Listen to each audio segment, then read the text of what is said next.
soon as I say go ahead, we'll report to them.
From Zulius Field here at Plymouth Regional High School, it's another edition of Bobcat Football here on Pemmy Baker TV. Hello, everyone. I'm Dan Salzer alongside Mike Courier once again. And, Mike, we've said it a few times throughout the year, but really this is the biggest game for Plymouth. It's essentially do or die for playoffs here this afternoon. Absolutely. Whichever team wins today will most likely be that fourth slot in the East, which will make them in the top 8 for the entire conference. And as I understand, and if somebody out there needs to correct me, please do, but I believe one plays 8, 2, 7, 3, 6, and 4 and 5. So I believe that's how it goes. And it looks like point-wise, will probably first place will probably be we're looking at Pelham. They're 8-0 right now, and they've got one game left. Yeah, they come off that big win last night.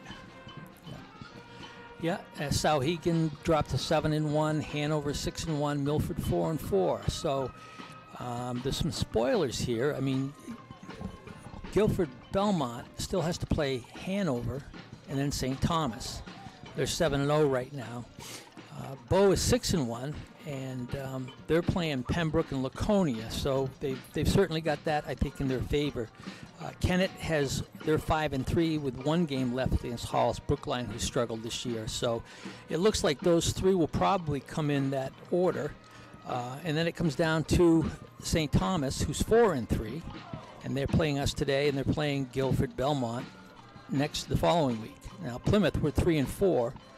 With St. Thomas today and Sanborn. So this is the match. Yeah, this is absolutely who's pretty much, obviously next week, everyone has to get through next week, but it feels as though the winner of this is that last seed into the Division II tournament starting on November 5th. So This is a Plymouth team, as we look at them, that's a little depleted with injuries. We did not see Dylan Welsh in the second half at Kennett last Friday night, which really hampered Plymouth's ability to kind of come back in that game. And we don't know if he's going to play here today. So with that in mind, who do you feel kind of needs to step up here for Plymouth? Well, there are a couple of running backs that have shown some real promise this year. You can get a good game from Gianni Ciotti. You're looking at Matt Cleary and Gabe Keane. Yep. And Gabe Keane's got some good speed. We've got a sophomore quarterback, which, is always difficult. Luke Diamond, he does a good job out there, but he's a sophomore. And I know, as having been a sophomore starting in varsity, it's not that easy. You get kind of beat around a little bit, and things are a lot faster. But Luke's coming on, and he's going to be a good one.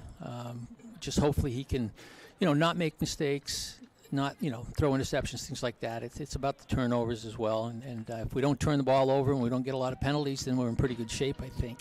And we always have Dylan Welsh, who is he's the bullet. He's the golden bullet. He can be a game changer. And we do see him warming up on the field right now, as you see on your screen, taking the option right there. But do you feel how small this front line is for Plymouth? We've seen them run that two-back set all season long to try to help his speed. Do you wonder if it's time for Diamond to start throwing that little screen, that little out route, and try to get that speed up and allow his front line to give him a little bit more protection? Because we haven't really seen him throw those short to intermediate passes. Right. It's either been run for 15 plays and then a bomb downfield at times. Yeah. Well, your short passes are higher percentage than the long ones. And I've always been a proponent of the short out or quick slant or screen passes. What I'd love to see is with Dylan out there is if they could get him on a swing pass where he's going to go 1-on-1 in open field. My money's on Dylan every time. So that. But I'm not sure. Coach Sanborn, well prepared as always, and he's probably got that stuff in the package. Just a matter of if and when he can use it.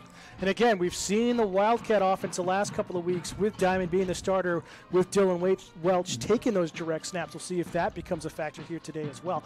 On the other side, though, St. Thomas off in the corner right now, having a little team huddle over by the shed. But this is a team, again, 4-3 entering today, a fairly young team in spots, but they've got a solid quarterback running back duel as well. Yeah, the quarterback, Michael Scourin, is pretty good. He's a big kid, so he could, he can put the ball away and run as well and get some yardage there. Their running back number 2, Aiden Gorman, is a pretty good back. He hits the hole quick. He cuts it up on a sweep nicely. And then you've got Owen Birch, Joe Price, and Trent Salyards. And Salyards is at fullback, and he runs hard too. And the other two guys are good receivers. So they've got some offensive weapons. Defensively, they've got those guys in the backfield, the same guys on the other side of the ball, and they're good athletes.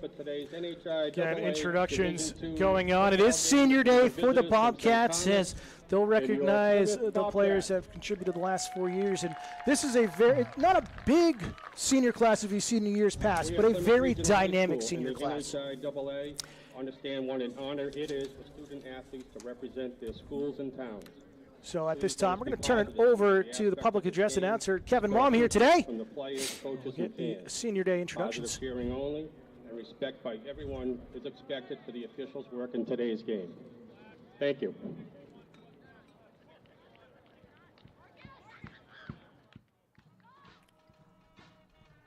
So with that, just housekeeping from the PA. We'll get to senior day in a little bit.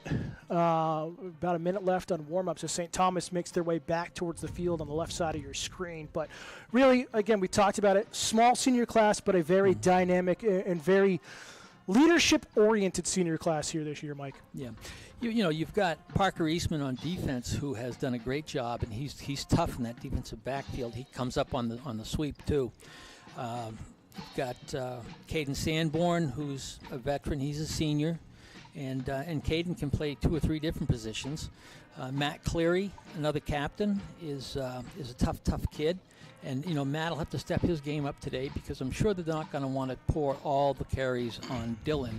And the more they can kind of keep him, for the playoffs, the better. But it's certainly, this is it. So it's do or die here today.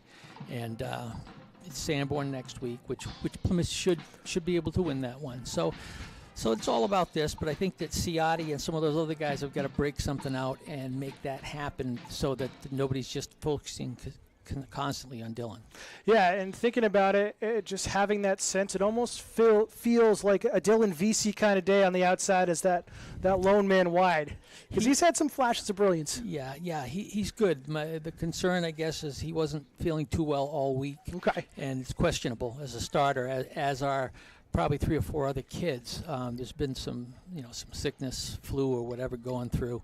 And I've talked with Coach Lamb and I talked with Coach Sanborn, and they're a little concerned. They got some real young guys starting today, and they don't have the game experience. But we'll see what happens. Like, you put them in the fire, you see what they do, and they're going to have that opportunity today. Teams are finishing up warm-ups. We're getting ready for the coin toss and national anthem. We'll be back in just a minute for kickoff here on Senior Day. You're watching Bobcat football here on Pemmy Baker TV. Don't go anywhere.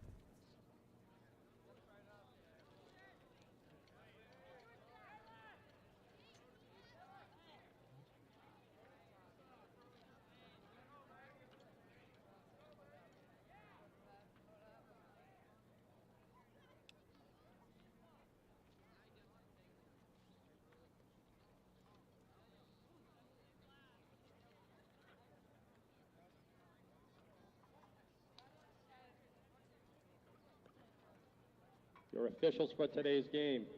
The referee is Tom Gilpatrick. Umpire, Dick Tracy. Linesman, Rich Driscoll. Line judge, Mike Grondin. And your back judge is Mr. Mark Gregorakis.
Bobcats have won the toss and will receive.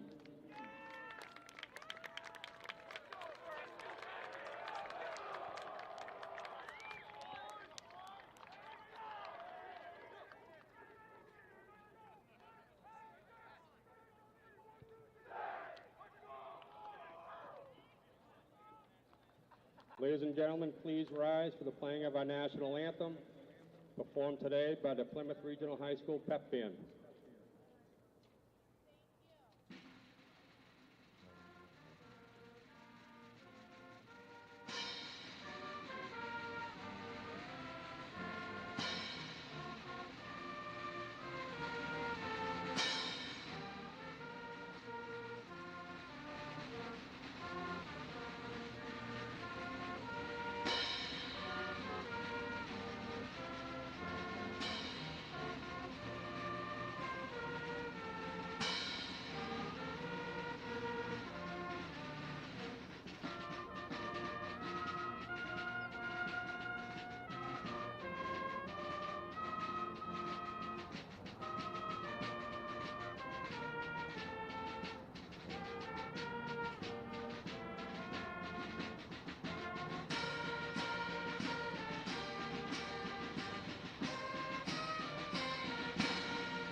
So there you have it, and great job by the Plymouth Pep Band, as usual, with a rendition of the national anthem. Plymouth, Mike, for the only, I believe, the second time this year, won the toss. They elected to receive, and we'll see what happens here.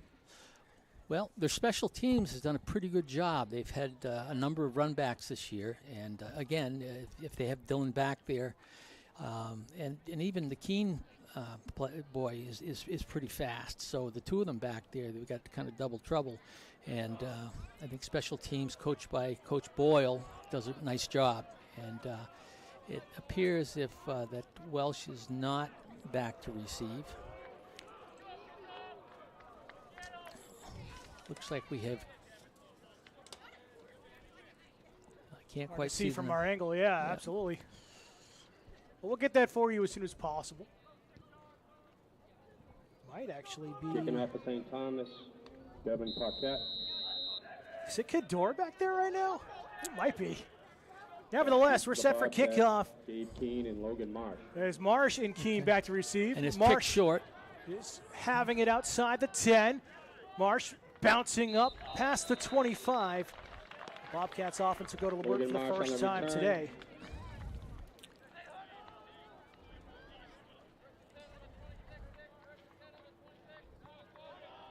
Decent field position at 26 on the right hash of the field. First and 10 Heading Bobcats north. from their 26. So Bobcats in their traditional home blues, white pants, white helmets. St. Thomas in their all-white road uniforms here today. So Bobcats will break the huddle for the first time. And a lot of that wing T again there, Coach. Bouncing outside. Welsh gets past the first level, trying to get towards the edge. And he's tackled on the sideline. Number About the 27, Dylan Welch on 34. the carry. So good to see Welch back in the lineup here today. And again, congratulations to him. 1,000-yard rusher this season with 2 games to go. Yeah, and I think you're going to see tackle. more of this. I think that they run that off Pick up a tackle 7. play. Sometimes Second it's a and 3. fullback power. Sometimes it's a 212 they call, where pulling guard comes out to kick out the end. And that's what's been strong for them this year, running out of that Delaware wing T style offense. Yeah, it's a very kind of older school style from Tommy Raymond back in the day with Delaware. Handoff, Welch tripped up in the backfield. Loss of a couple. Couldn't see who made that tackle. Good job by St. Thomas. For Avery on the tackle. You say it's Avery in on the tackle there. It's Kenneth Avery, number 27. Third down, 5. You know, this would be a good time if they could pull off maybe a little play action, quick pass, you know, short to the outside. They could pick this up. It's a high percentage pass, and they're going to be keying on Welsh, I'm sure.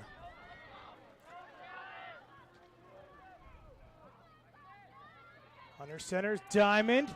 And Goes to the fullback handoff. Welsh bounces off a couple across the 50, and he's pushed out across the 40 at about the 38 in Saints territory. Big run there for Plymouth. that was your fullback trap, and it's a quick hitter, which this offense is designed for that. You may not be as big as the other team, but if you're quick and fast, you can go a long way with it, as Dylan just showed us. So Ciotti will head to the sideline here on 1st and 10, marked at the 38. Bobcats moving well here in the first possession of the game here on Senior Day in a beautiful, clear fall day here in the White Mountains. Diamond under center. Handoff again. Oh, good trap there. Good push. Wells tries to cut back inside, nowhere to go. Get about 5 on that carry. Dylan's got to be a little bit careful with the cutback. He does it very, very well, but boy, if you've got pursuant tacklers coming at you and you cut back, you can get hit pretty hard on that play. You know, it's easier said than done when you're sitting up here watching it, but I wouldn't want to see him get hurt today. But there was some good blocking on the outside. It wasn't quite a pull, but there was good protection on the edge, giving him that running lane. You see again the lone on the right side out wide.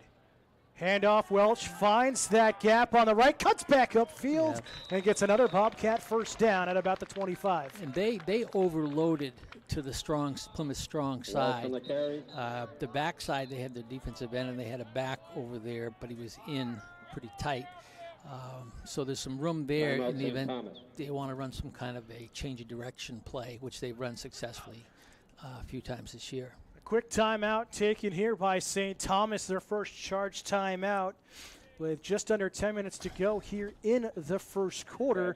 And you wonder if it's just this team for the Saints just trying to settle down because Plymouth's been moving the ball pretty efficiently.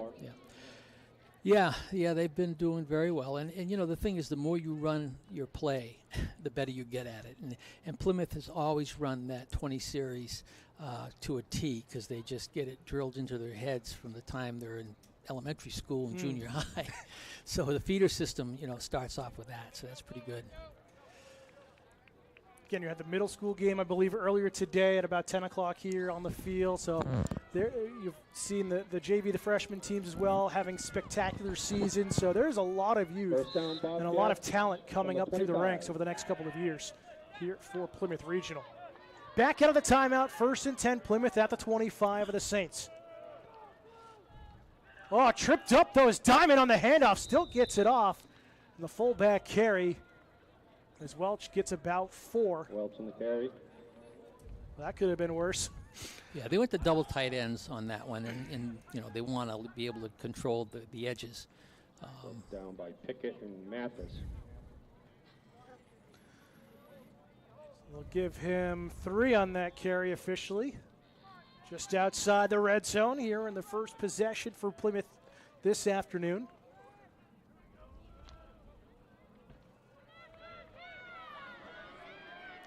Bobcats hustling the line.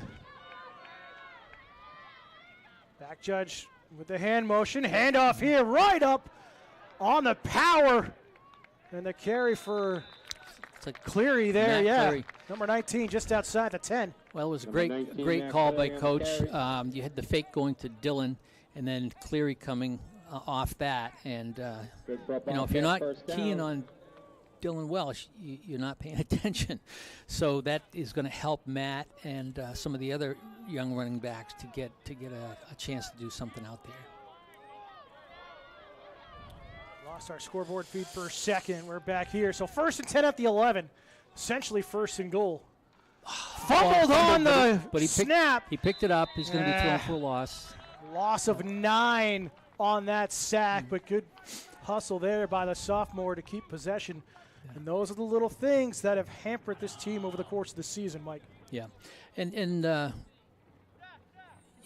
he has not done that very much this year when he's been in. He's done a pretty good job handling the ball and handing it off, but as you can tell, you got to stay under there and you got to ride the center's butt up with the snap because that center's taking a step on the snap, so he's moving away from the quarterback as he's snapping the football. So quarterback's got to stay underneath there a little bit and got to put some pressure on the top hand so he can get that handoff. He's also got to put his hands in a right angle situation. So to say Diamond was down ahead of that end of the play. So it's only a loss of 4. Handoff here again, spinning up the middle is Cleary. Boy, and he's at the 5. Yep. Great run by Matt. And Matt Cleary on the carry. As all these wrestlers, he carried 2 or 3 guys with him, and Matt's a tough kid. He's a great wrestler, and he's a good football player, and he's a very smart kid as well. So he's done a good job. But these advances they're making is certainly happening because of the line blocking as well. And, you know, they'll get you through the line, and then it's up to you to get further. But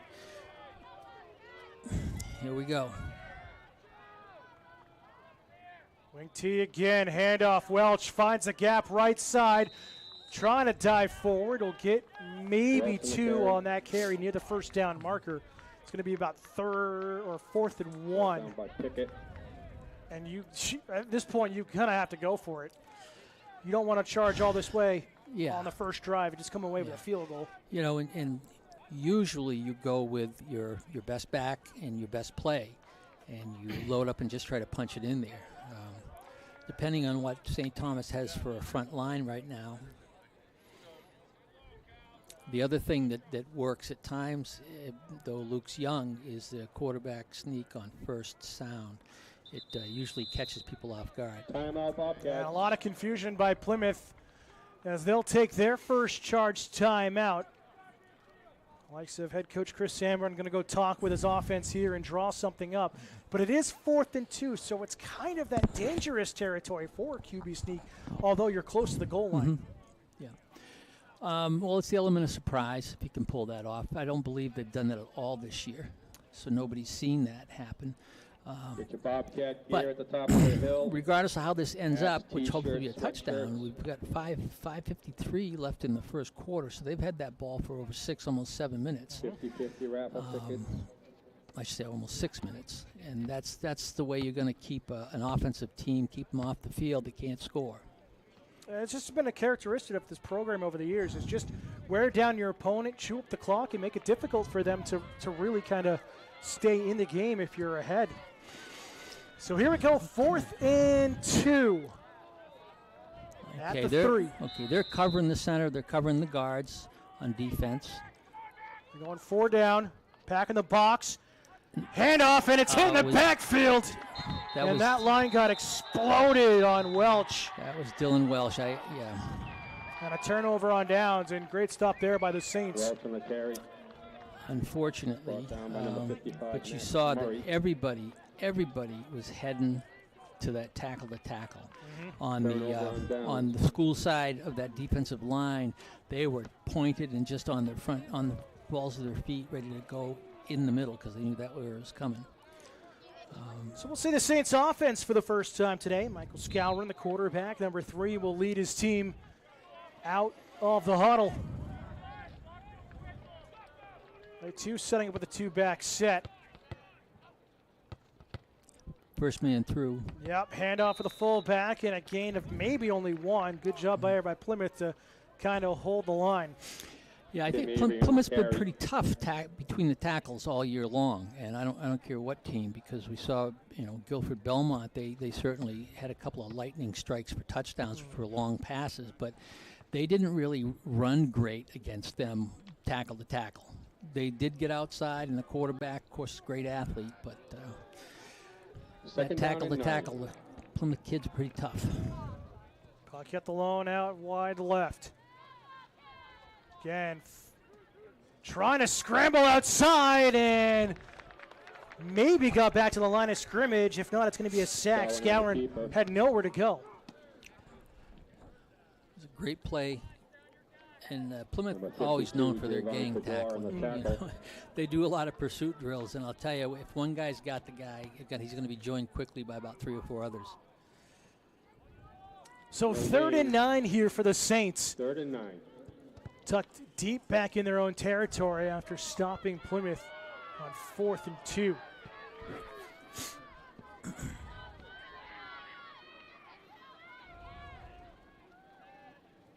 Spread out wide.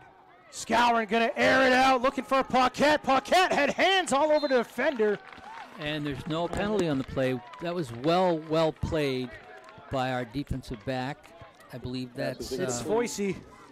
Will Foisey, number 84, with a good coverage. Yeah. And Will has done that on and on, throughout the year. He's played some great defense and broken up some plays. So Mason Lassard was right there also coming up.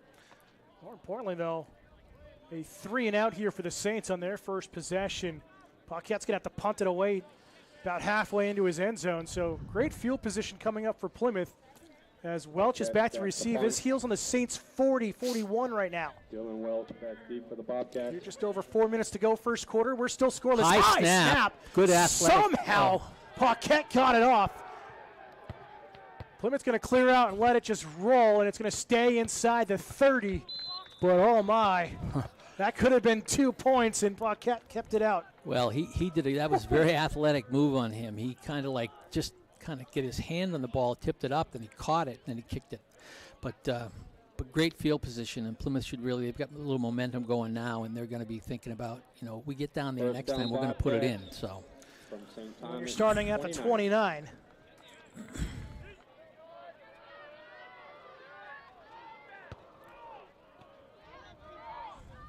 Tight end set.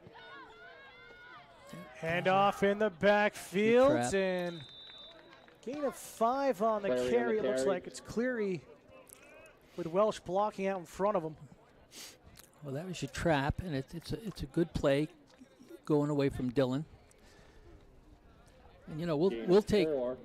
We get 3 of those, and we got a first down on the third Second play and every 6. time. So that's all we need, and then we can run that clock down as well, and put up some points. So they'll mark him at the 25, a 4-yard gain on that carry. 2nd and 6. Same formation, little pitch out here to pitch. Welch. Gets wrapped up from behind, gets about 2 on that run. Welch on the carry. And the Bobcats keep going in positive yards. Yeah, I almost thought about the toss on that Murray 4th and Bronco 2, on the just because tackle. it gets Dylan out wider and a little deeper where he can see some seams. And if you can prevent, their attack came from the inside linebackers right over the tackle's position, and they were effective to stop him. But getting him outside, getting him one-on-one as much as you can, give him some room, and he's always going to be a threat. Plymouth breaks the huddle, 3rd and 4, 2:50 to go, first quarter. Looking for our first points of the ball game. Fullback handoff, Welch charging across the 15, and a Welch on the Bobcat carry. first down inside the red zone. That's what I believe that's what they Good call a for a Bobcat first 214, down. which is really it's a dive right straight between in the one gap, which is between the center and the right guard, and that's a quick hitter. The other one we haven't seen is the straight ahead 13 or 17, which is a straight dive. It's very, very quick. It's also a good play inside there.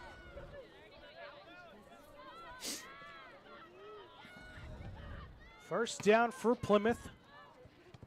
Easy the load on the near side. A little pitch out to Welsh. Has blockers downfield. And a touchdown, Bobcats. And that you could see that clearly, Dan. They had 2 guys on a blitz, but they were inside. And with him getting the ball a little bit deeper, they could not catch him. And I think that's the key. You get short yardage with Dylan Welsh is let him get a little bit of room and be able to get outside quicker. And that's what happened that time. It was great. Great play, great call, great run. Hats off to Matt Cleary as well, getting downfield for another block to really open up that lane in the secondary. High snap, driven kick off the upright and sneaks through. We'll from take it. Ciotti. A great pull shot. But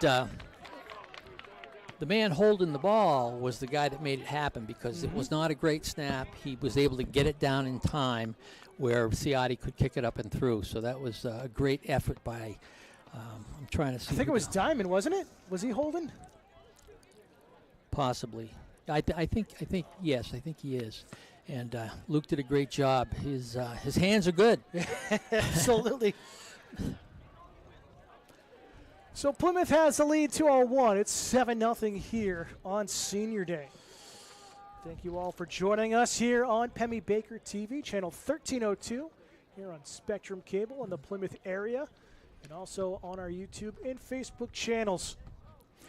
With 2 minutes left in the first quarter, Plymouth's had the ball all but about 4 offensive plays, including a punt. And now they're pooching the ball. They're not going to give them a lot of time to. He's fumbled the ball. Bobbled around, Bobbled it. and it's going to be Gorman who's hit near the 20. It was off his hands. Good kick by Ciotti. Yeah, you pooch it in there like that, and it's safer to go, especially when you got a guy that's a threat for a return. And I think we've seen a lot of the teams do the same thing with Dylan Welsh, where they try to get that ball where he's not going to handle it, or if he does, he doesn't get up ahead of steam. From the 20. So St. Thomas with their second possession of the ball game. They went 3 and out their first time. We'll have it 1st and 10 at their own 20.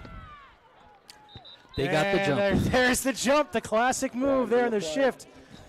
Coach Lamb's jumping jelly bean. He's been so successful over the years that he's been at Plymouth with that shift.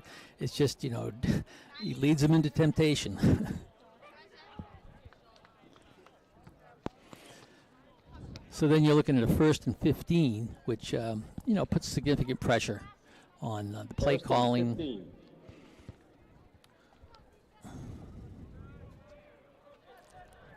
First down again. In motion. Boy, Handoff left side, and I don't think they got any ground on that play.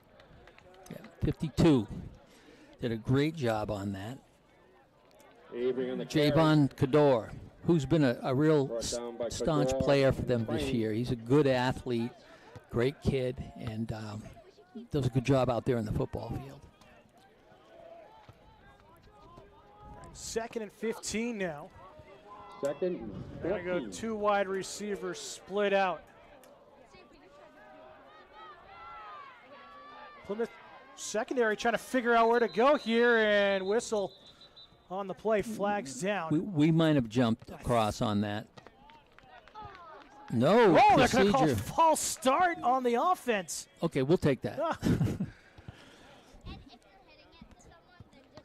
So it's kind of a surprise. I think it was just that late movement, the False confusion start. by the Yeah, well, linebacking core. he could have flinched. He could have flinched. Such good fortune, which we'll take. 2nd down and 19. So I think that St. Thomas is going to have to spread them out like this if they want to have any success. They've got to loosen Plymouth up and get them one-on-one.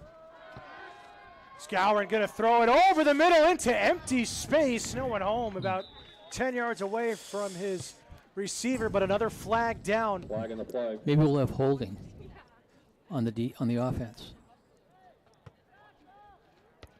He's talking to Plymouth. Yeah, he's pointing in the backfield.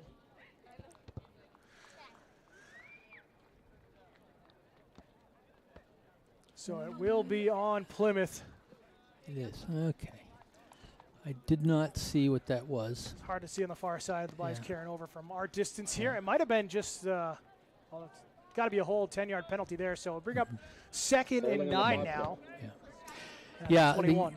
Scourin has the tendency to overthrow the ball a little bit, which 2nd and 9. can make it tough for them, but open up possibility for interceptions. High Bad snap, it's high over snap. his head. He fell and down. It's He's- still I loose. He think doesn't Plymouth- have control. Plymouth thinks they have it. They They do. do.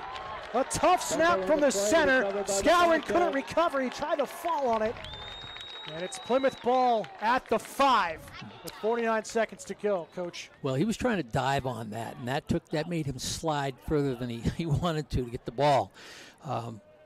Plymouth's all over it, but the center, I'm sure, is really upset with himself right now because he's had I don't know if he was a long snapper, but had a couple of snaps that are a bit high, and that one really, really hurt them. So we'll see what Plymouth does. First Plymouth and goal, will Bobcats certainly got from the the momentum 6. going with them.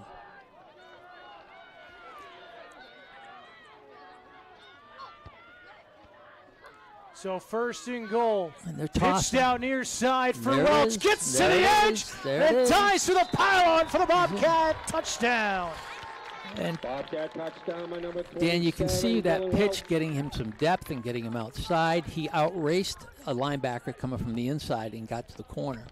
The other thing is if they look at that backside, they're awful tight in there, and a counter, I think, would do pretty well there as well with the wing back to the left going to the right. But I probably shouldn't have said that. Someone will be telling him, watch out. But he definitely got past Joseph Pickett, defensive tackle, number 64, trying to get out towards the edge, and Welch just had the speed. So extra point attempt here for Ciotti. Good snap this time and driven right down Broadway. Great and job. It's 14-0 Bobcats here late in the first quarter. Ciotti's extra point And it is good. Luke Diamond holding the ball. And once again, it was a great snap on that one. And he put it down, and they were very effective. You're not going to block those. Ciotti's very happy when it's always laces out. Any kicker's happy when it's laces out. 42 seconds to go, first quarter. Bobcats getting ready to kick off once again. And last home game of the season. No matter how playoffs go with the way things are shaping up. We will bring you coverage next week at Sanborn. The regular season finale will be a 1 p.m. kickoff right here on Pemmy Baker TV. And you wonder late in the fall if the sun's being a factor here with Plymouth winning that toss and having the Saints looking right into the sun here in the first quarter. Ooh, Squib kick, nice high kick. bounce. That's a really unpredictable. loose. And the fumble. And Plymouth looks like I think St. Thomas I recovered. think they got the ball. Trying to see who that is. Looks to be number 26.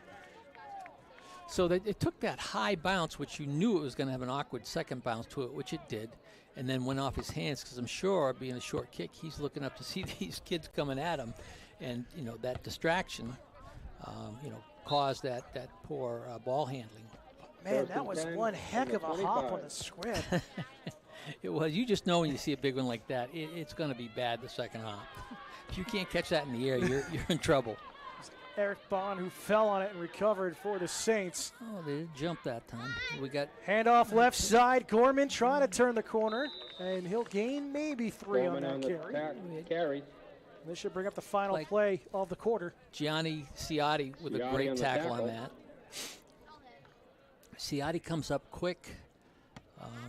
That's their big running back, number 2, and he's not getting the support that he needs to get out of there. But Plymouth kids seem to be ready for this game. And, I mean, I was about to say, this is a team that's trying to snap a 3-game losing streak, and they have some anger on their side going into today. As that will do it for the first quarter. It was slow going at the beginning, but Bobcats score 2 quickly here in the late going of the first 12 minutes. And they have a 14-0 lead after one. We'll be back in just a moment here on Pemmy Baker TV.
Back here at Zulius Field at Plymouth Regional High School, start of the second quarter.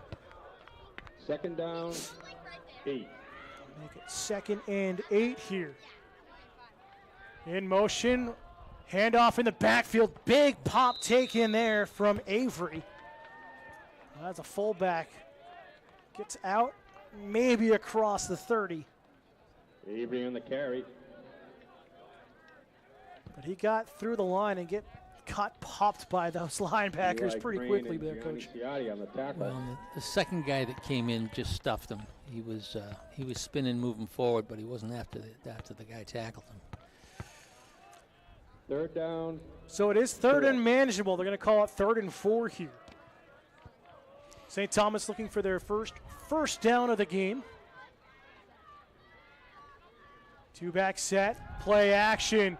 Scouring, airing it out over the middle, and no one home. Again, overthrown. Paquette was well outside and had a defender between him and the ball. He had a guy out in the flat that I thought was open right away, and I half expected to see that, which would have gotten him a first down. I believe it was Spencer Lassard, if number 22 was moving out that way on the Mason. Oh, I'm sorry for them. We have a Mason Lassard on our team. He might have been covering him. I don't know. Either way, it forces a punt situation once again by Plymouth's strong defense here. And I'm sure that the coach and the center have gotten together and said, okay, dude, you got to get that thing back there, which he does. Does a nice snap, punts up. It's a good punt.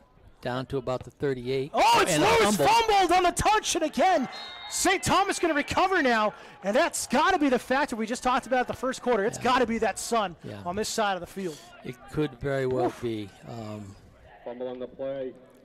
Recovered by St. Thomas. So St. Thomas needs to score some points out of this and get some momentum back on their side, Mike. I'm a little surprised looking at the visitors' sideline. There's not a whole lot of support over there. I don't see many people. It's a long trip up from, Dover Point in the Seacoast area. True. I know that travel all well because I'm from around there. But we've got the leaves. They could at least peep. We know a lot are tuning in, and shout out to everyone watching back on the Seacoast supporting St. Thomas. Thank you for tuning in here today. A little pitch out on the jet sweep. Plymouth has got that covered in like the a bull. backfield. Ciotti last one in. It'll be a loss of probably one on that play. And I think it's going to be tough to get a sweep like that. If it was a speed sweep, I think they'd have a better chance. But with a pitch like that, our inside guys like Ciotti are fast and they're quick, and they've got a good nose for the ball. So they see that action coming, and they're right up there. And there were actually probably four Plymouth Bobcats that were on the St. Thomas side of the line of scrimmage when he had the ball in the backfield. So loss of 2. 2nd and 12. They say 2nd and 12. It's really just 2nd and 11 at the 36. Handoff right up, that power run once again by St. Thomas. And I believe Gorman got a couple. That was a reverse pivot by the quarterback and a trap, but it was met pretty quickly by Plymouth. Burns on the carry. Just really surprised. We talked about a few times that St. Thomas really not trying to attack the edge. They're either going with the runs up the middle and trying to get in the secondary, or they're going over the top, and Plymouth has had it covered. They really haven't attacked the wings. Yep. Yeah, and I think they've gone back away from their quarterback in the shotgun because of the snaps. They probably feel a little anxious about that. Now Scowen will be under center here. Motion. Play action. Scowen going to roll out to his right, looking for the end zone. Going to air it down the sideline, and nearly picked off by Ciotti. That one hit him in the arm. Pass is incomplete. Yeah. Trying to see who was the intended target for that one. I believe, I think he's coming back right now. Number... Is that 10? 10, yes. Yeah. Derek Liedberg. So I was able to watch some film on St. Thomas over the last week, and I was kind of impressed with the offensive attack that they put together, but they're not doing the same things that I saw before, so it's a little different. He's back in the shotgun now, Coach. Yeah, 4th and 8. And give it a gift to see if they can do something with it. Scowen, Aaron, and over the middle, sitting all alone, and it's a pickoff play by Plymouth. And it's Will Foisey, who is just sitting there waiting for it to land in his lap. And a turnover here on St. Thomas after getting a gift on the fumble punt. Knock it down. Knock it down. But, in the heat of the moment, boy, you see that ball and you want it. And it was a great play by Will. Just on 4th down, usually the coaches are going, okay, knock it down. Yeah, give us that field position, but nevertheless, Plymouth with possession at their own 9. And it keeps St. Thomas off the board. Foisey's been a force all year long. He's done a great job covering the wide guys and the guys that are going deep. I've called his name a few times, but there's been a lot more that he just goes unnoticed, and it's really helped out the defense. Handoff going up the middle there. Gain of maybe 1. Welch on the carry. It's Dylan Welch once again, getting a touch. Grondin on the tackle. Just can't get over the fact that this fall has been just spectacular weather. I mean, a little rainy at times at some games, a little cold and misty at Kennett last week, but there's not a cloud. It's low 60s here in Plymouth in late October. You couldn't ask for better football weather. Handoff and hit right away at the line of scrimmage. Nowhere for Plymouth to go. Well, his blocker got pushed back. Yeah, he did. And Dylan ran right into him. This is the strength of that defensive line for St. Thomas. So 3rd and 9 now for Plymouth. No gain. Cleary will head to the sideline. So see what play Chris Sanborn has here on 3rd and long, tucked deep in their own zone.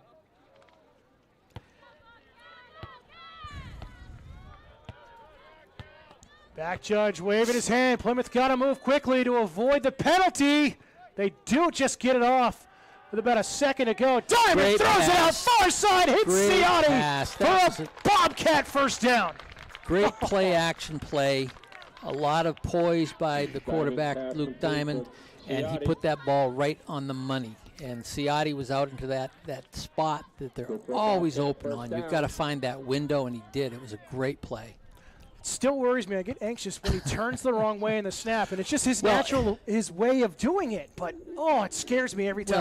Well, he didn't turn the wrong way. He was making a fake. It was play action. So that worked out pretty good because everybody's speculating going this way. But they did a good job on that. So some breathing room here for Plymouth.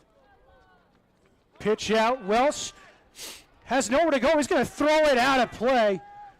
Smart move there by the senior to not lose field position. Welch's pass is incomplete.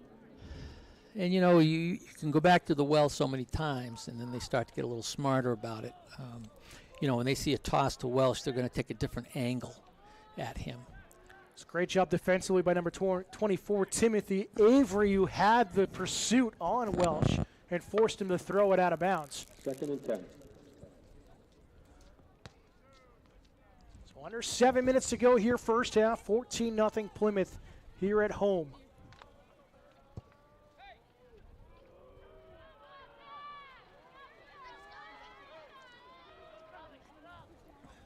VC the lone on the near side out wide.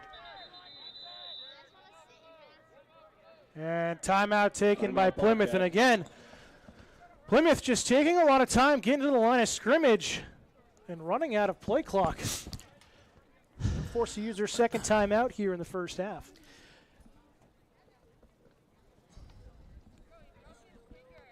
And again, it's been ball possession, I think, that has really, and some breaks, of course, for Plymouth. The turnovers, but they really had the ball the majority of the time, first quarter, and even this, we're down to almost about 7 minutes. So for about 5 minutes, they've had the ball, and you can't score without the ball. Exactly. I mean, you said it before. St. Thomas had 4 plays from scrimmage in the first quarter. Plymouth had it the rest of the time. So St. Thomas going to have to find some offense here, especially heading into the second half.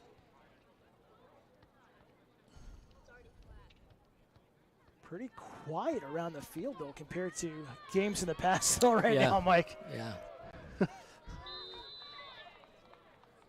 So here we go, 2nd and 10 at the Bobcat 23. Again, pitch out. Oh, good penetration. This time, it's the likes of Joseph Pickett, number 64. And St. Thomas is honed in. I think that well's drying up for now. Doesn't mean you can't come back to it, but when they start to make the adjustments like that, makes it tough. Makes it 3rd and 13, just inside the 20. 3rd down. See if Diamond tries to air it out again.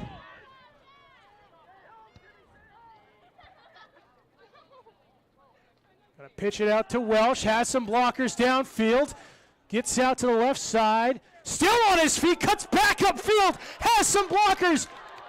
Kavar out in front of him and gets the first down. I thought he was tackled and he just popped out of a crowd and came back up the middle of the field. Coach, don't blink. Good for Bobcat first down. Dylan has done that so many times that I wait until I see him on the ground before I want to say anything. I wait for the whistle now. Yeah. Yeah, a great effort. And probably rushed. That was probably a 60-yard run. Back forth back and and around, it's like the freeway in L.A., Finding what lane is quickest. Nevertheless, first down for Plymouth. They keep the drive alive. Keene in motion. And the sweep right up the middle. Welsh. Pickett in on the tackle. 64 again. Joseph Pickett. He's been strong. He's had a very strong first half defensively.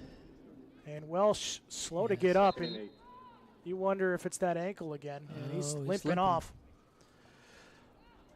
That's not what Plymouth needs. I believe that was a tackle trap, and when that tackle took off, Pickett just came across full speed, and that's the thing you got to watch out for. Yeah, a little bit of a size difference there on that play. Yeah. Welsh will get 2 on that carry as he hits the sideline to get some treatment from the training staff. 2nd and 8. So the Bobcats will break the huddle. Under 5 to go here, second quarter. Still 14-0 Plymouth. And we're in the speed sweep formation. Single back. There goes Keene. Oh, and Diamond just throws it away. That was a good move. That was a good move. He had to get rid of it. He'd have been sacked back there, and it really wasn't anybody. There's the flag. Yep, they're going to call it intentional grounding. I was wondering because they were looking around. I didn't want to say it, but oh. Well, Sanborn's going to tell him that the guy didn't run the right pattern. He should have been there.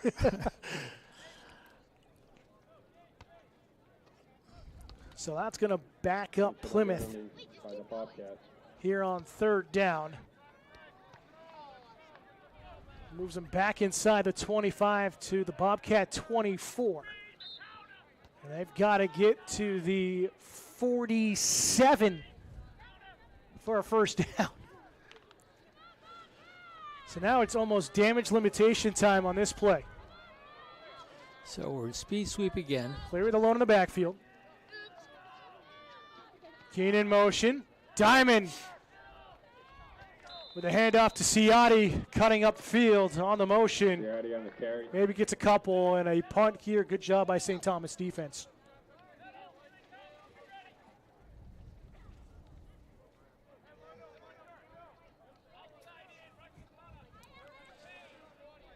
Devin Paquette back to receive. And we need a good snap here and get a good ball off. It's a good one to Eastman. Short kick, though, off the side of his foot, out of bounds. Yeah. We'll see where they mark it. They're going to mark it at the 41. So difficult for special teams going left to right here in the first half with the sun. St. Thomas will have possession, 4:01 to go, looking for their first points, and boy, be time for a touchdown for them here.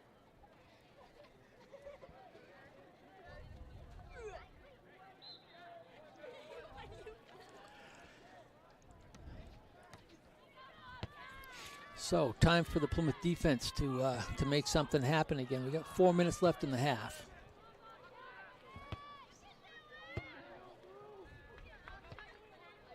A little hesitation on the movement. Gorman turning it out to the right side, gets some positive yardage out to about the Bobcat 35. Gorman on the carry. Giotti and Lassard did a good job coming up for that. Brought down by Ciotti and Lassard. Clock continuing to run. They'll mark it as 2nd and 8 here. And the Bobcat 36. Pretty quick moving first half.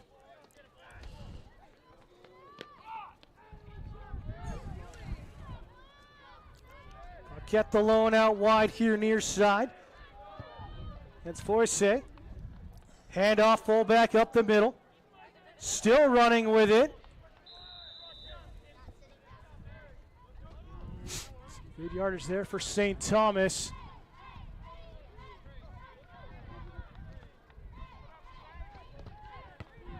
Makes it 3rd and reasonable here. I believe that was Wyatt Lesnick on the carry, number 21.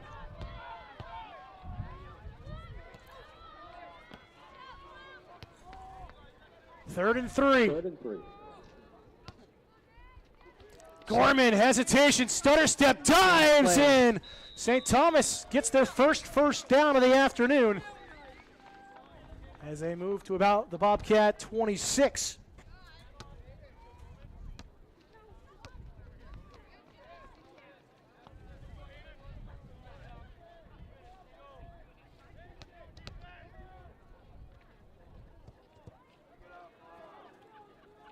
They'll break the huddle pretty quickly here.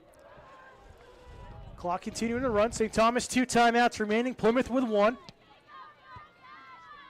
Play action. Scourin throwing it out near side. Sends it a little high. Out of the reach of his intended target of Owen Birch, number 6, his first target of the afternoon. Well, it's tough when a quarterback throws off their back foot. I mean, his momentum wasn't straight up and coming forward. He was leaning back as he released that ball, so it's always going to be a little bit long or off too much to the side that he's throwing to. It's a real fundamental thing, but you got to have good feet and get those things set up so you can deliver the ball. Correction, it was Bobcat number 5, not number 6. As the intended target, 2nd and 10. Gowan cuts upfield, has some blockers in front, flag down on the play. We'll see if there's a hold coming. This is probably coming back. Well, you can see when Aiden gets some room, he can get ahead of steam going. They've been going to that play pretty consistently, and it's gotten better and better for him. But it looks unfortunately like for them that somebody was holding. And no, they're going to call a chop block here. Oh, okay. On the offense, personal foul chop block as you see on your screen. That's going to hurt St. Thomas in their effort. St. Thomas, 15-yard penalty. Well, I think we've been seeing a lot of mistakes out here today, really on both sides of the ball. Plymouth's made some errors and whatnot, but Plymouth's also taken advantage a couple times to put themselves up 14-0. In the shotgun now. Yeah, 2nd and 25 is a 15-yard penalty. Scourin going to scramble, trying to get downfield. He's going to be led out of bounds across the 30. Looks like he got about 7 or 8. Scourin on the keeper. Good run by the quarterback. Gives it reasonable distance. He's got the arm to reach the end zone easily from here, but he's got to find his receivers. If that's the case, it's 3rd and 12. Well, kudos to the Plymouth defensive backfield because they had him covered. And when a quarterback's got to scramble like that, it's because he's got no one to throw to safely. It's a big play for the Saints here. Just over 90 seconds remaining in the half. Trying to keep this drive alive. Handoff up the middle. First man through, as you said. Cross the 10, still on their feet and into the end zone. There's the likes of Timothy Avery. He just muscled his way for a Saints touchdown. St. Thomas touchdown by 24, Timothy Avery. So that gets the Saints on the board. And that's their fullback, and they haven't gone to him that much. They've been primarily, running the ball with Gorman. So again, you have expectations of the guy you think is going to get the ball, but then when you get somebody who can, he certainly ran hard and was pretty quick up the middle. Ball down, kick is up, and it's good. And 7 points on the board for the Saints here late in the first half with a minute 25 to go. We got ourselves almost a brand new ball game right now, Coach. Well, it's a good time for the minute 25-second drill. Haven't seen too many of those drawn up in the playbook. No, well, it's you got to have the right players for that to be able to throw the quick outs and all that. And I'm sure that Luke hasn't been in this situation really at all. I don't think this year. So it's something you've got to practice and you got to get used to. And I know Coach on Fridays or Thursdays when they have their walkthrough. They work on all that sort of stuff, but doing it in the game is a little different. Bobcat ready to kick it off here. Martian Keene back to receive the kick. It's a squib up the middle. Going to go to Gabe Key, but he slips. Marsh. Oh, nice cut back with a little head fake. Little juke gets him out to the 25. And that was, he fielded that very well. It's almost better that he got it because the ball took a more natural bounce after Keene slipped. I feel like we've seen almost everything here today. Just players slipping. We've seen funny bounces, odd touches on special teams, great runs by both teams for touchdowns. It's been an exciting game. It has, and you mentioned earlier it seemed like St. Thomas hasn't really gotten all their pistons firing. I seem a little slow off the bus so far, but they're finding a groove here after that touchdown and delay a game here on Plymouth.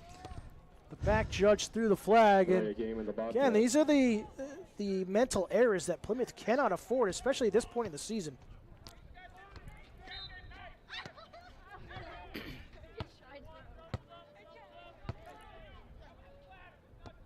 Coach has got him going right on the line of scrimmage. Sometimes the coach will give him a couple plays in a row.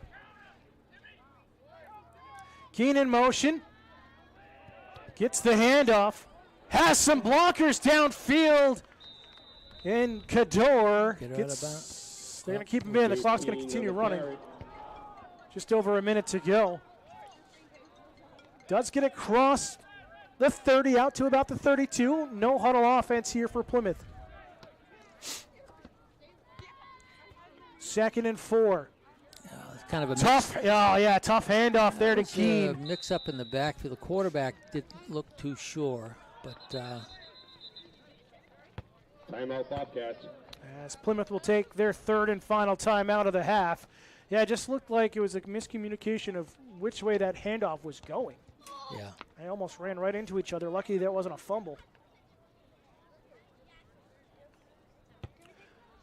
Timeout here, 45 seconds to go, 2nd quarter. Plymouth leading 14-7 here on Senior Day.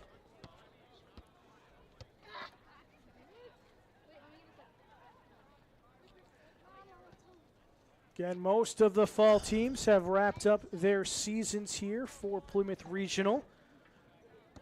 Only 2 teams remaining in action. Football, of course, here today and next week, depending on playoffs if they get into it. And also cross country. They'll have this weekend off and get ready for Division II state championships next Saturday down at Dairy Field Park. We wish them the best of luck. Pitch out here on the snap. Up the middle is Welsh, and a first down across the 40. Dylan Welch on the carry. So I'll start the clock momentarily as the chains move. As it gets restarted here, no huddle. 30 seconds to go. Hand off again. And forward progress will be stopped at the 46. And you wonder if it's going to be just a spike, stop the clock. Try to draw something up. They're going to get to the line, though. 12 seconds. Diamond going to air it out. Far side finds Gianni Ciotti for the first down across midfield, but only 4 seconds. They're going to have to spike it to stop the clock. It was a nice throw. 2 seconds. Oh, they spike it, but the clock reads 0. Didn't get it off in time. Nope. Even the official clock. So first half comes to an end. Plymouth leading 14-7 at the break. Had a 14-0 lead, but a lot of back and forth here in the 2nd quarter, and it's shaping up for a strong second half here, Mike. Yeah, I think it's we can see that either team has the capability of scoring and scoring rather quickly. St. Thomas has not connected on any long passes yet. If they do that, that could change things a little bit. But the defensive secondary for the high school's done a heck of a job. And, I was told there were going to be some real young guys back there with not a lot of experience. But, boy, I'll tell you, they read their keys, and they've been doing a great job keeping those receivers covered. Yeah, we've seen Logan Marsh doing well in return so far here as a freshman. Will Foisey with an interception here in the first half, but St. Thomas got on the board late. A powerful run coming from Timothy Avery, about a 30-yard run for him. Gets the Saints right back in the game. So what are you expecting to see kind of going into the second half? What are both coaching staffs going to be drawing up here? Well, I would think St. Thomas, they had some success when they started to switch it up with the fullback and the halfback, and giving the fullback maybe a few more carries. I think they were taken a little bit off guard on a couple of runs and the touchdown by the fullback. So I think they might try to mix it up a little bit. As far as if they're going to throw the football, they should probably. They seem to want to go long all the time, and that's a low percentage completion rate on those. And if you can he's got some good receivers and he's got a good back, and if you get him out there with the ball and you give him some room, you pick up 5, 10, 12 yards on a pass play, and that starts to open things up defensively, because you got to spread out and you got to hesitate just a little bit when your backers are reading and not coming up so fast. So it's things like that for St. Thomas, I think, that would make a difference. I think they've kind of nailed the toss sweep. Absolutely. So and I don't believe. I think Dylan throwing the ball out of bounds was not a designed play. No. I think he was, but he could throw the football a little bit, so I'm sure coach has got a halfback pass, which with a sweep like that, he could pull something like that off. But we haven't seen like the screen pass. We haven't seen the tight end delay. There's a lot of plays that Coach Sanborn's got in the arsenal that he hasn't used yet. So and I think that the quarterback, Lucas Diamond, is doing a really good job. It's really tough when you're a sophomore. To be able to come in against kids that are 2-3 years older than you, and the pressure's there. It's how you handle it, and he seems to be doing a pretty good job. I think he's going to be a good quarterback for the Bobcats. Yeah, it's his fourth start of the season, fifth game of action so far, and he has really developed over the course of those games. That's going to do it for us here in the first half of action. Here at the break, it's Plymouth Regional 14, St. Thomas 7. We'll be back in about 10 minutes for the second half kickoff. You're watching Bobcat football here on Pemmy Baker TV.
Welcome back, fans, here on Pemmy Baker TV. Dan Salter alongside Mike Courier, bringing you coverage of this big-time matchup here in the second to final week of the regular season.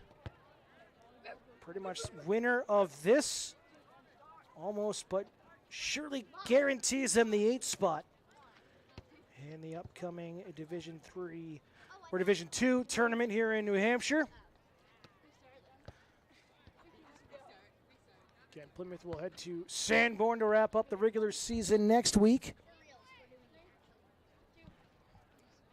Trying to get back to the playoffs once again.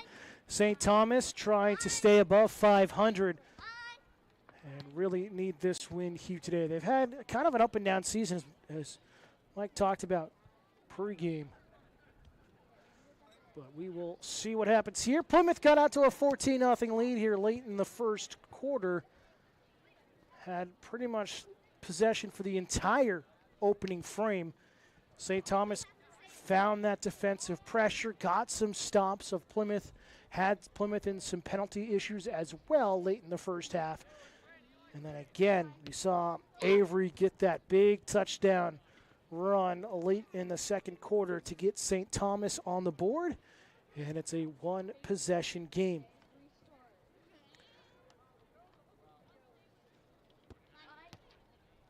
See what happens. Plymouth will be kicking off here to St. Thomas as the Bobcats won the toss, elected to receive to start the game. So we'll see again. Sun starting to set off a little bit more to our right. Off the side of your screen, you can see the shadows from the officials at midfield. But it's been a factor all first half with the sun in the eyes of the attacking team going left to right. We've seen interceptions. We've seen turnovers and fumbles off of punts when it's been touched. It's been difficult for any team on that left side of your screen. And some big wins around the state yesterday, biggest of which being Pelham getting the win against Souhegan, staying perfect on their year at 8-0. Souhegan's first loss, they're 7-1, so kind of all roads lead through Pelham for Division 2 at the moment.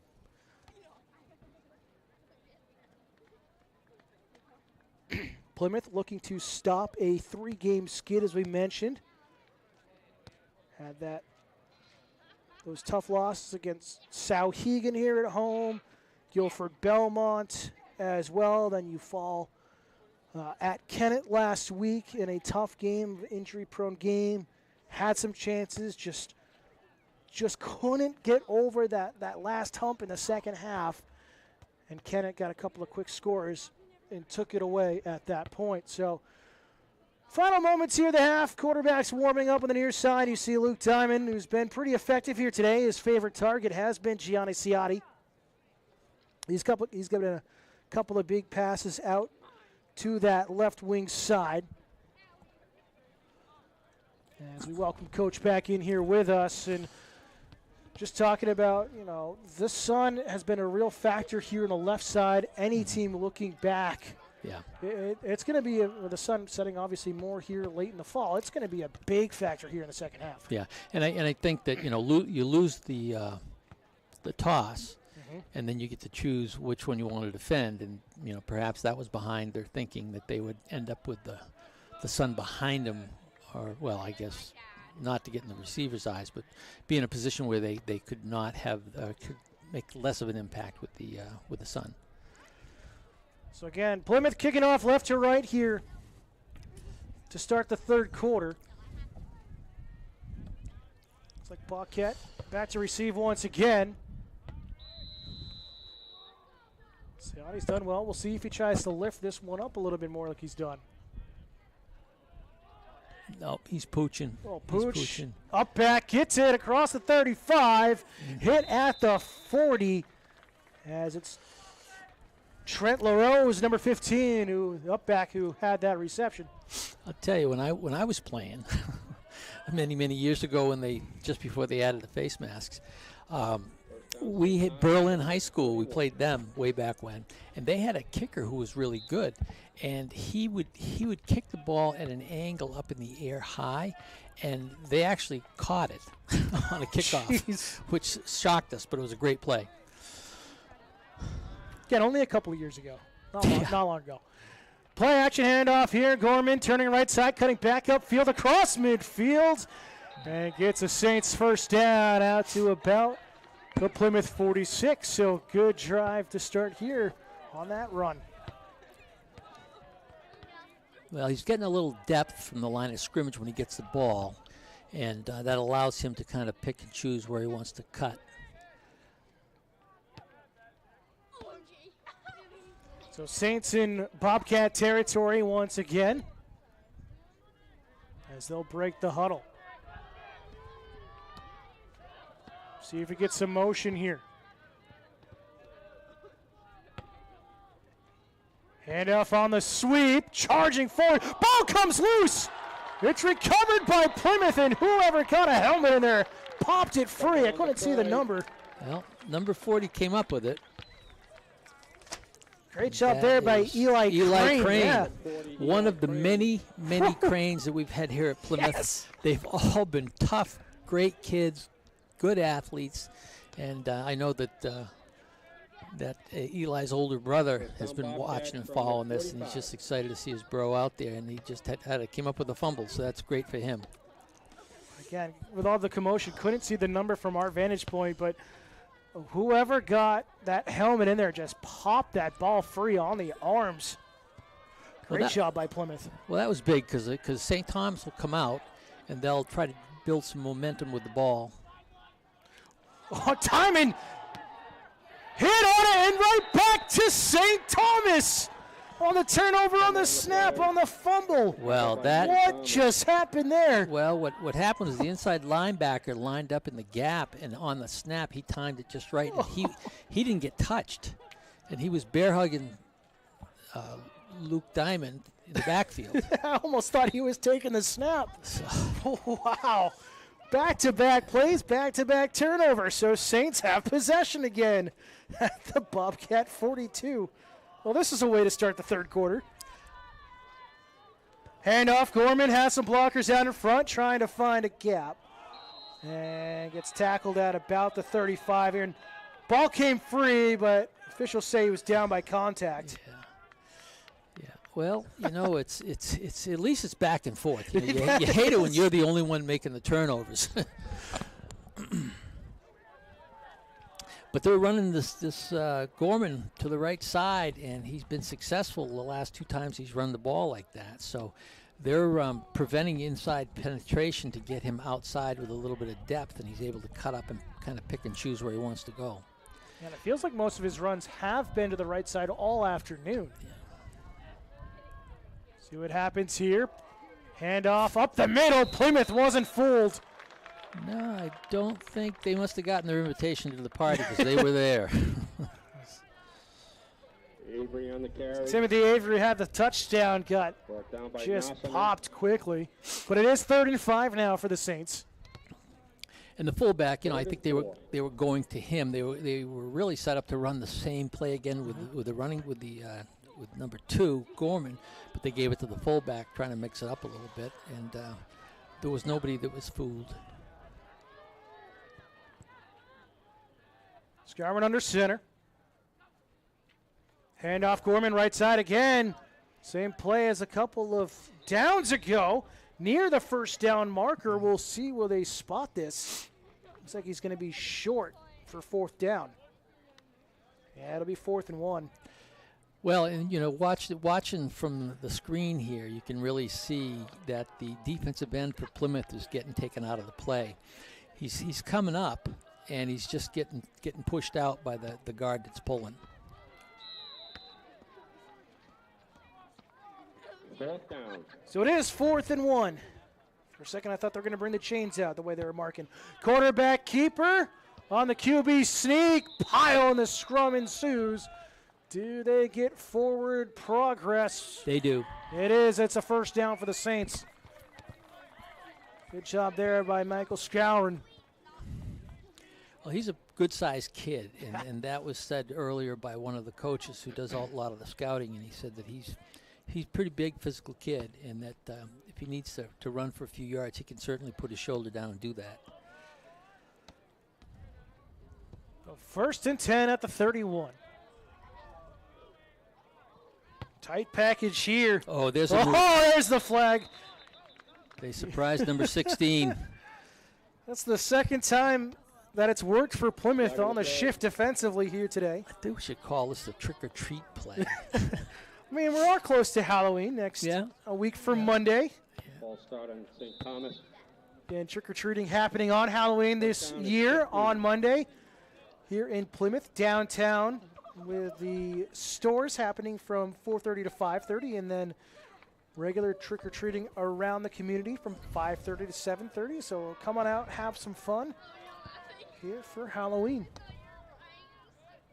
1st and 15, handoff. Gonna cut back up inside, trying to go back outside. Plymouth was there. Yeah, number 40 got his hands on him and slowed him down. I believe that's our friend Eli. It is Eli Crane indeed. Yeah, Gorman. Nice job. Had to cut back upfield. And Eli's a sophomore. He's another one of the sophomore group, and they've got some pretty good kids at that level. And by the time they're next year and the year after that, they should be pretty good football players. And you can see cycles with teams. At every school, and it'll be an up cycle, I think, at that point in time for sure. But you talked about it a few weeks ago when you're on air with me. As this throw from Scour misses wide outside the box. There's a flag coming in very late. Look into that thought in just a moment, but that was well after the play was over. Let's see who they're going to. Who are they going to talk to? Defensive passing interference. Yep. Wow, yeah, that is a tough call for Plymouth. So they had good pressure on the quarterback. He threw the ball. Not a great pass, but unfortunately our guy got a hand in there and hit the receiver before he got the ball. And with that, it's an automatic first down after the 15-yard penalty. So 1st and 10. But going back to that thought, is there have been so many sophomores that have been playing considerable time, if not starting for Plymouth this year, that it's really helped them develop quicker than expected as this handoff goes a couple of yards forward. Yeah. Well, I don't think Bobcats aren't scared. I think the young guys, whoa, did they get the turnover? They got the turnover. Hey. All right, boys, don't give it back. I didn't even until after the next touchdown. It didn't seem like there was a fumble. There wasn't a lot of commotion until we heard. Yeah. We saw the referee come up with a signal, but nevertheless, Plymouth now with first down. This has been a crazy 6 minutes, 5.5 minutes to start the third. And when you're only a couple of games away from, or a game away from the end of the season, you shouldn't be making these mistakes.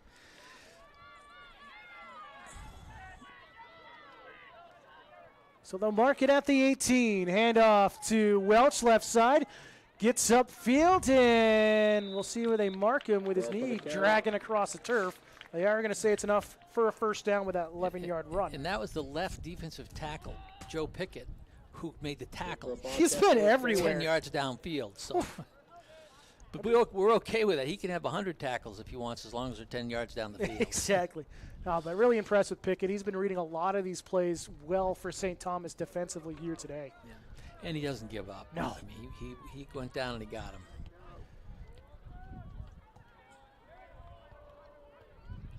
Hand off again to Welch. Has some blockers downfield. Actually, it wasn't him. He was the blocker downfield. That had me fooled. Brought down by Grondin.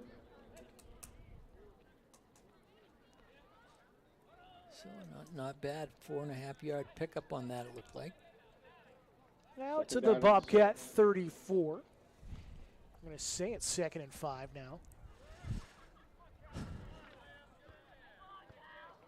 It seems as though Plymouth a little bit quicker out of the huddles here after the issues late in the first half.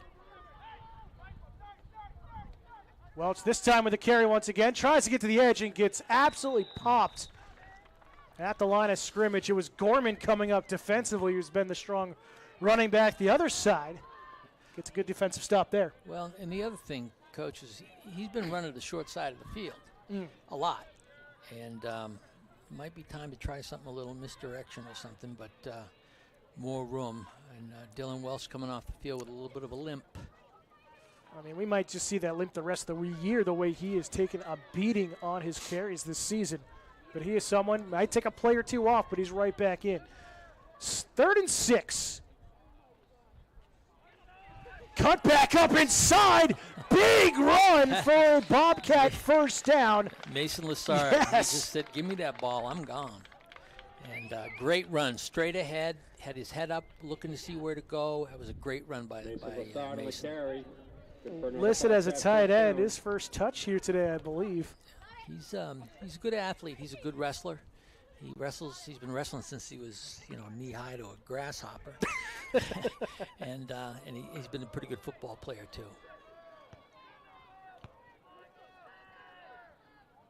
Two back offset, handoff again. Lassard trying to dance forward, gets to about 2 with a forward progress across the 45. Not to about the 47. We'll see where they mark him down. They've gone back to the double tight end because they want to get that extra blocker in there. It helps. It'll help. They can seal the corners better that way, and they can get onto an onside linebacker better that way. So officially a gain of 1.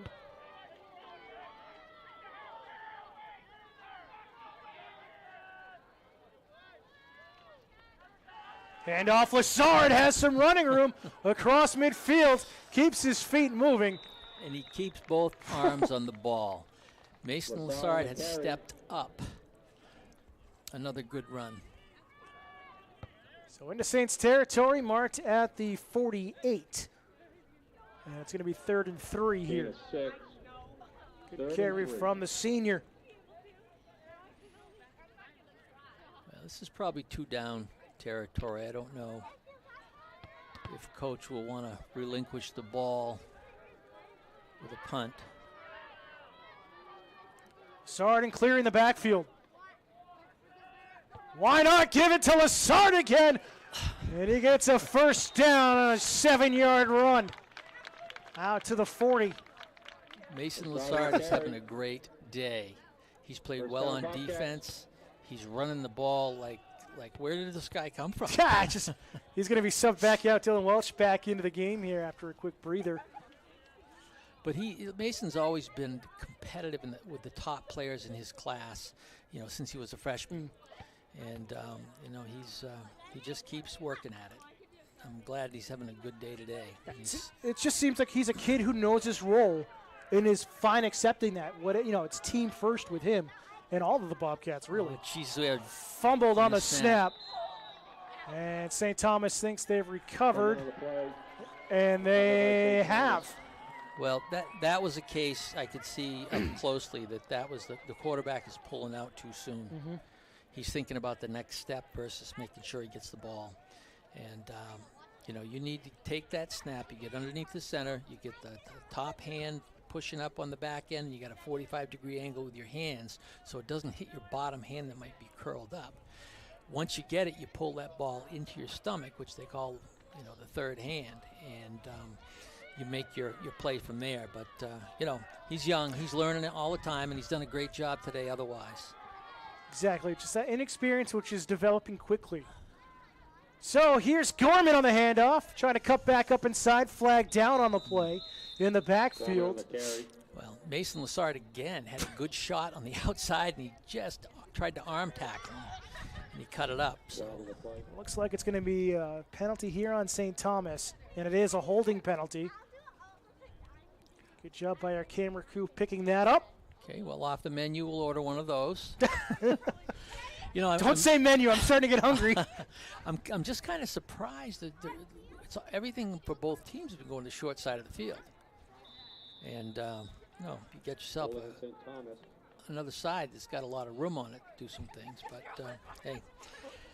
But, I mean, you look, and I don't know for sure, obviously, but St. Thomas has got a pretty short bench in comparison to an already short bench for Plymouth, and you wonder if injuries have been a factor in just trying to keep everyone safe. Yeah. Well, and a lot of the Bobbled on the snap and the shotgun. Scouring. got him wide open. Oh, over the middle. Finds his receiver in an empty pocket. And that is the likes of Owen Birch, number 6 this time. But there's a flag in the backfield. Oh, boy, pretty discouraging. And this is what I was saying earlier about the number 6, Owen Birch, yeah. Birch he's a good receiver, and he's been a go-to guy for them. So it's unfortunate for them there was a hold on it, but this is what they can do if they start to just calm down and spread things out a little bit. Again, Plymouth's got some youngsters back there, and they've done a phenomenal job. But you spread people out like that, and you're going to find a crease somewhere. But great job there from Scourin. A tough snap again, bobbled it around. Wasn't a clean spiral, but just dropped that perfect pass in there. So if it wasn't for that hold, obviously a big play, the biggest besides a touchdown for St. Thomas this afternoon. But nevertheless, back-to-back holding penalties. And it's first and forever near the goal line on a sack. Let's see, they're going to forward progress probably just just north of the goal line. They're going to put him at the 3, it looks like. Oh. Jack Carter on the Just sack. a tough drive here for St. Thomas. You're going to call it 2nd and 46. They are going to put him at the 4. Got to get to midfield. And this would be huge to stop them, or even a safety or a turnover at this point and get that other touchdown. And then Plymouth can run the ball and run the clock down. hand off right side. Big run here out to the 20. Got a 16-yard gain. I believe that was the likes of Avery, number 24. Yeah. Still third in the bus ride. Yep. So there's a ways to go, but that was a pretty good play for them. And there's a flag on the field. Do I see some laundry out there? No, that's the ball. Sorry, sorry, wishful thinking. I don't know what you're looking at, but From the 19. The cataract surgery will help.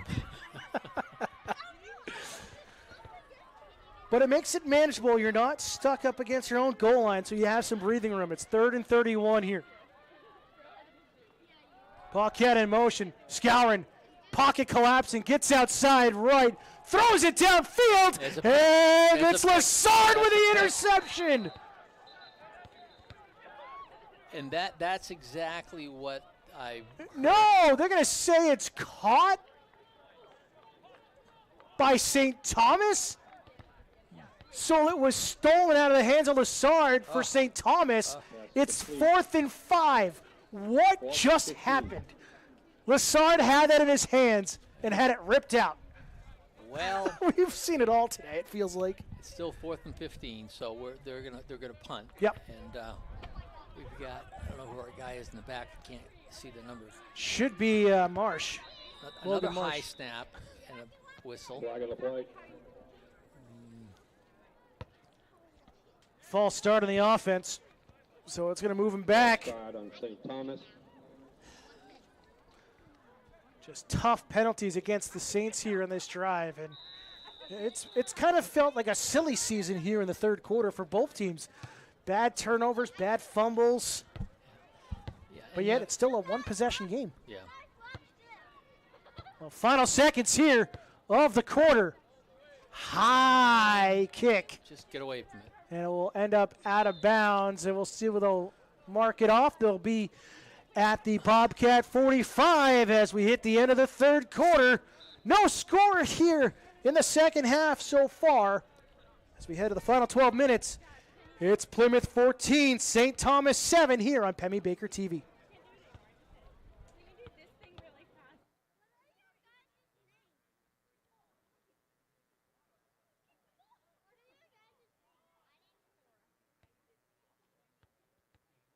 Take out your 50-50 raffle tickets at this time. Winning number 3, 8, 1, 9, 5, 2. 3, 8, 1, 9, 5, 2.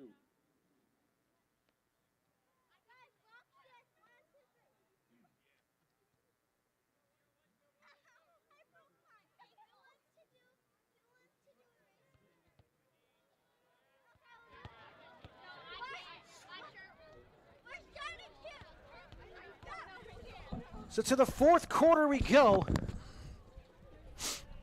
Congratulations to Kevin Lincoln. Again, winner of this pretty much all but guarantees the 8th seed in the Division II tournament starting on November 5th. Handoff here for no gain. Well, we just heard that Kevin Lincoln, a local celebrity, won the 50-50 raffle. So I would encourage everybody to go to the Elks Club. I was going to say, drinks are on him tonight. And tell him Mike Courier said you're buying for me. So. 2nd and 10. VC again alone outright. Little confusion and a timeout taken by Plymouth. And we've got a new quarterback in, and I'm not sure why. I don't even notice that. Good That's call. Jake Sanborn. And Jake is Jake's a sophomore, 6'2", 175. I've known Jake since he's just a little fella, and he's a great, great kid. Very bright, good kid, and just crazy about sports. You know, baseball, football. His mom and dad, or his mom teaches at the high school, and his sister, I think Sam, is graduating. So it's a great family. He's a great kid. But not sure, maybe Diamond has an injury or just giving him a break. We'll see. Yeah, we saw him late, I believe, at Laconia. It was last time he had some action. Handoff here up the middle for Welch near midfield.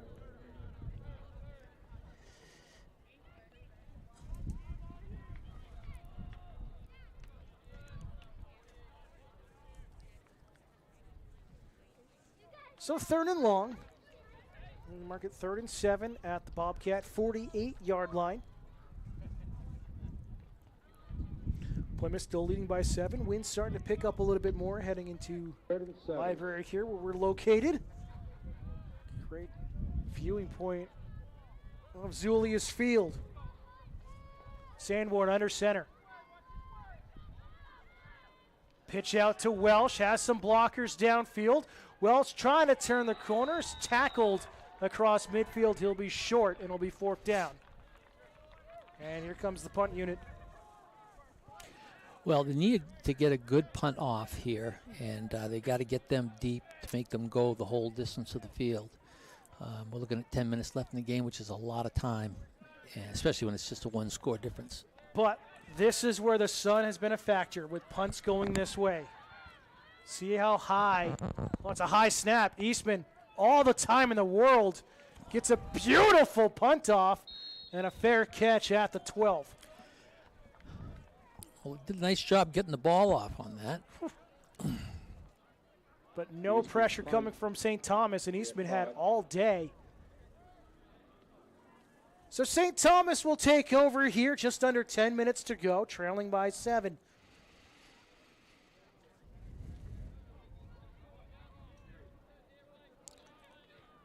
Well, Plymouth defense has come up with a lot of great plays throughout the season. And they've factored in pretty big in the wins that they've had. And maybe they can do this one more time.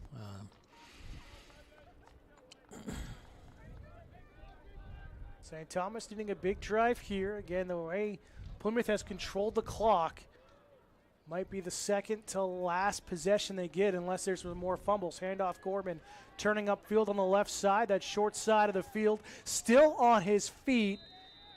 And he'll be stopped just across the 15. We'll see where they mark it here. Looks like they're going to put him at the 17 there.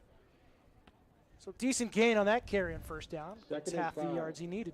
From the number 17. You say he did get out of bounds. Clock stopped. Scouring under center. Handoff again, this time to the right side. Still got a couple more to go. Little end around. That time it was the likes of Birch on the carry, number 6.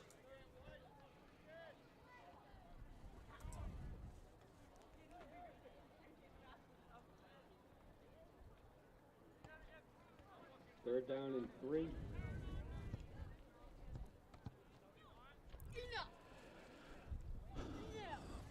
Well, stop here would be a great thing for Plymouth, forcing them to punt again.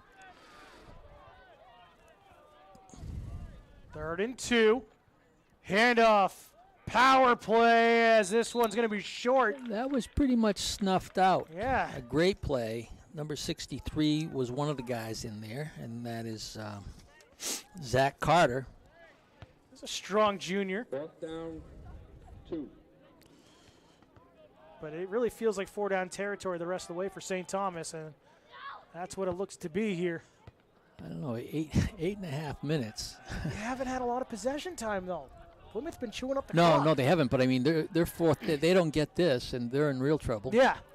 So I'm a little curious about this. So we'll see. Unless they're trying to draw them off. Oh, they give the handoff to Gorman's got running room. Gets outside. Has some room down the sideline. Tackled across the 45. And the second biggest play of the game for St. Thomas. What do I know? Short down by Ciotti. But that's that puts a whole new light on things, and it looks like the momentum's swinging a little bit. And he got outside, and Down St. Thomas. he didn't have to cut it up inside that time. So, Boy, he got outside Number 48. quick. well, unfortunately, Parker Eastman ran him down. So now first down at the 48. Plymouth with their shift defensively. Handoff right side. Blockers downfield into the secondary. Across midfield out to the Bobcat 45. And a gain of 7 on that carry.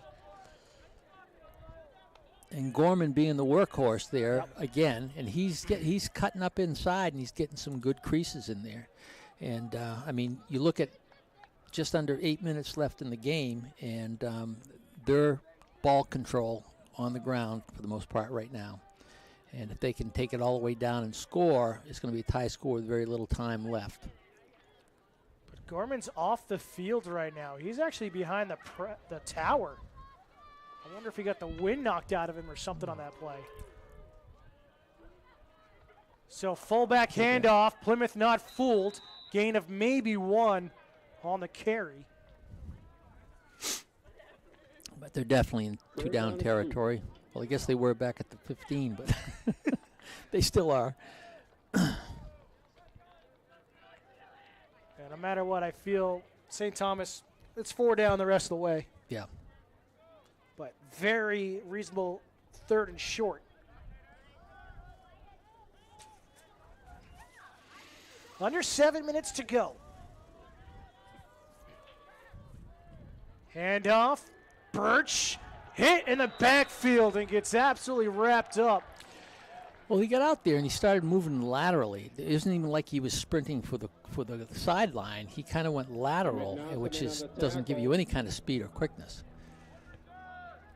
And the Plymouth kids come up quick on the outside. Yeah, another sophomore, Emmett Nossaman, number 54, with a tackle.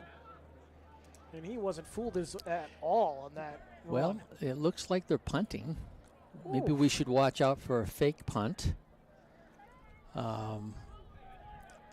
If they weren't going to punt on 4th and 2, why would they punt on 4th and 4? 4th and 5, or 4th and, over midfield. But nevertheless, they're going to. High snap, and it is a punt. Yep. No one back And nobody's for Plymouth. back. Keep rolling, baby. Get in the end zone. Get in the end zone. Good job by St. Thomas. They'll mark him at the 1. Heck of a special teams play by the Saints. Well, that was, the idea was to make Plymouth go 99 yards. And But you're still down by 7 points. So unless you can force a turnover here, if Plymouth can get out of the hole, then they got a real good chance of just running that clock out. Let's see. St. Thomas, all 3 timeouts remaining. Plymouth has 2. But that was just a spectacular punt right there. You know, it's been an interesting mix because it's been like trick or treat. There's been some great plays out there, and there have been some plays not so great. And but both sides of the ball have had both of those. But I think St. Thomas might be picking up a few more of the tricks and not the treats. But just felt like in that huddle, and whistles here. Timeout taken by St. Thomas. Their first charge timeout. But I just felt, looking at that huddle, that half of the team was out of the back of the end zone. That's how tight this is for Plymouth. Well, this is where that quarterback center exchange is critical. You can't afford to fumble the ball, and the running back should be covering that ball with both hands. You can't take a chance at somebody hitting it with a helmet or ripping it out, or because these kids are taught to try to strip the ball, especially the defensive backs. Again, shout out to fall teams here at Plymouth. Most have completed their seasons, with boys soccer finishing yesterday at Co-Brown, girls soccer finishing at Co-Brown on Thursday. Volleyball also finishing up earlier this week at Kennett. Had their big win this year against Fall Mountain at home that we were able to cover. Field hockey finishing up a couple of weeks ago. Cross country getting ready for states next weekend, and football still in action. Handoff here, and St. Thomas was ready. They think it's a safety. Well, no, it's forward progress, so I don't think it will be. But that was Mason. Mason Lassard with the ball, and he was met pretty quickly. Number 55 is right up on the line of scrimmage in the gap, and he's just blowing through it. He's not taking any hesitation whatsoever. Yeah, that's Max Murray, who's been just so strong on the line here today. But Plymouth going to take as much time as they can here. Sanborn sprinting in. Back judge has his hand up. 2nd and 10 at the 1. Handoff up the middle again. They're going to get out of the end zone, but still St. Thomas D holding strong here. Well, Luke Diamond must be injured. Because, I mean, the Sanborn kid is a great kid, but he hasn't got a lot of experience, and it's making it tough on him. But he's a pretty savvy kid and pretty poised, so he's doing a good job out there. I'm trying to look down the sideline. I don't see. Well, this would Diamond. be an ideal time to fake that dive and just keep it and go around the end, and I don't think anybody would expect it. Got to be careful here. 3rd and 10. Tucked up against your own goal line. St. Thomas needs the stop. Handoff. Right side. Is it a safety this time? They're going to say he just got out with forward progress. But no progress whatsoever on 3 straight plays. Great defensive stop by St. Thomas. And here comes the punt unit. Well, and the punter needs to get his 10 yards back, but he's got to watch out for that end line. You step back across that, and it's a safety. You just want to make sure to tighten up that line in the punt. Eastman about a yard inside the back of the end zone. Gets the punt off on the Good punt job. block scenario. And the ball fumbled by Paquette, able to fall on it at the 36. But short field coming up, Mike, with St. Thomas here trying to tie the ball game. Here with 3:27 to go. Well, now in terms of time, we're down to 3.5 minutes, and they've got the ball in good field position on the Plymouth 36. So if they want to pound the ball like they've been doing, fortunately for us, there have been turnovers and whatnot to stop that. But, I mean, things are, other than the final score right now, we're up by 7 here at Plymouth. But they have a good chance here to put the ball in. But the Bobcats' defense will rise.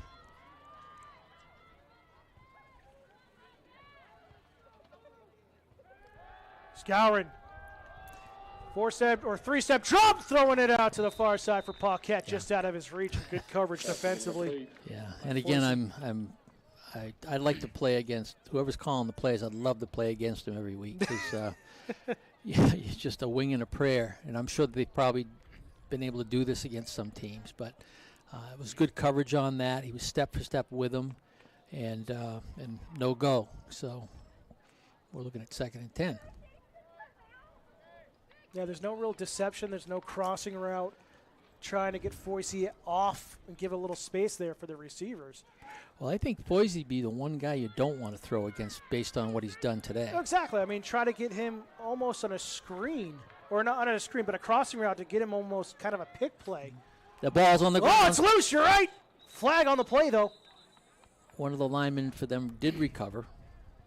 We'll see what the flag is. It came in after it was covered. It's thrown at the 35. Procedure. False start. Yep. False start on St. Thomas. It's going to move them back. They'll put them at the 41 now. It'll be 2nd and 15. False start on St. Thomas.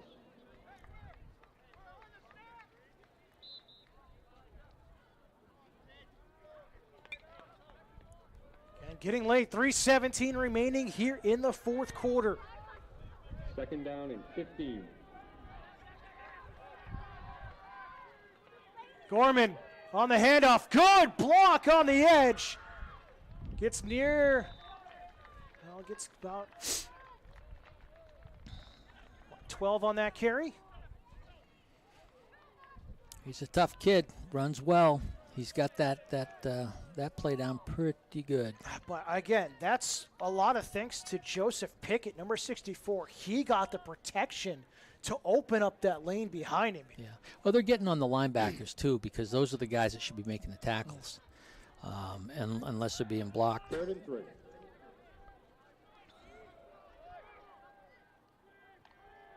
Kept back in near side here. Gorman gets tripped up. Yards after contact. Gets a Saints first down. Matt Cleary just overshot that by a little bit. He had the first look at him and wasn't able to maintain.